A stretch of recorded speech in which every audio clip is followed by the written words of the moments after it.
Jalan di kota Denpasar yang berstatus jalan nasional adalah Jalan Gatot Subroto dan Jalan Cokro Aminoto. Jalan yang berstatus jalan provinsi meliputi Jalan Sesetan dan Jalan Diponegoro.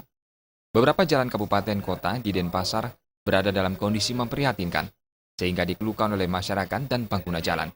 Jalan yang rusak mencapai sekitar 70 km dari total 486 km jalan.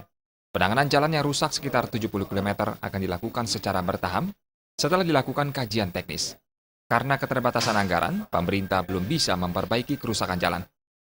Memang kita perlu banyak dana juga untuk penanganan infrastruktur kita.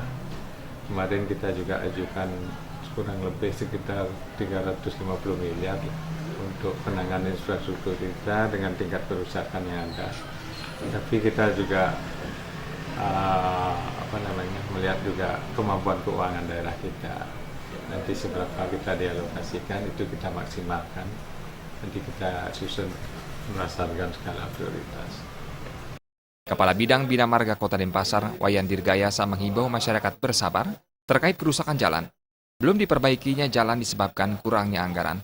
Pihaknya berharap anggaran bisa ditingkatkan untuk mendanai perbaikan jalan. Murawirawan dan Sufiatna, Bali TV.